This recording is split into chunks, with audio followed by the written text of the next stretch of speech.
A war against one of the biggest breadbaskets in the world.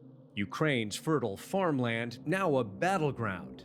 Military drone footage exclusively obtained by CNN shows Russian artillery pounding wheat fields, burning the summer harvest charcoal black. Farmers race to protect their crops. Until Russia's invasion, Ukraine was the world's fifth largest exporter of wheat.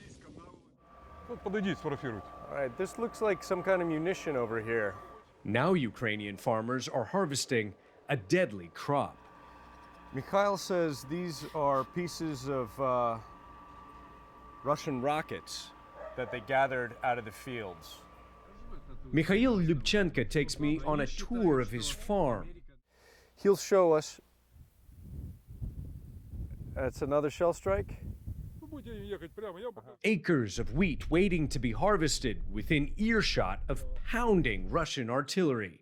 This is absolutely surreal. We're amid the wreckage of previous battles, armored personnel carriers, military vehicles, and then you've got farmers out here that are harvesting wheat right now. The vehicles that have been destroyed here, this could have happened back in March, February, much earlier. But we're also seeing these impact craters from shell strikes that we're told probably took place within the last couple of weeks.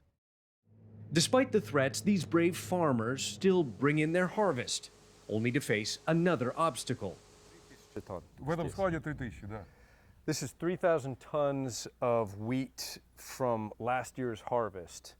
А цены нет из-за того, что оккупанты заблокировали порты, и мы не можем порты сделать, чтобы они работали.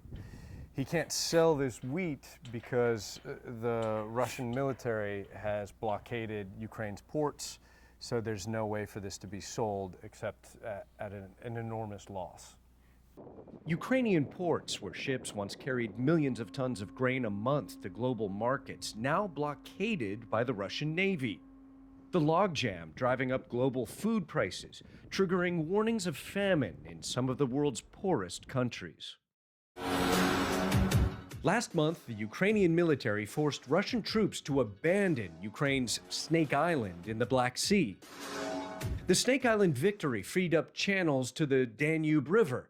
Ukraine reactivated Soviet-era ports on this waterway as an alternative route for the export of grain. But experts warn the river can only handle a fraction of Ukraine's pre-war cargo. This week, Ukrainian, Russian, and UN delegations meeting in Istanbul say they reached a deal in principle to resume shipments of grain by sea. But Ukrainian farmers continue to face deadly threats on land, making it too risky for many to plant crops for next year. This frontline farmer vows not to give up. Наши солдаты. Our soldiers are fighting and dying to get rid of these occupiers, he says. We need to feed our country, the soldiers, and help the whole world with our food. That's why we'll keep working. He calls his farm the second front in this deadly war. Ivan Watson, CNN, in southern Ukraine.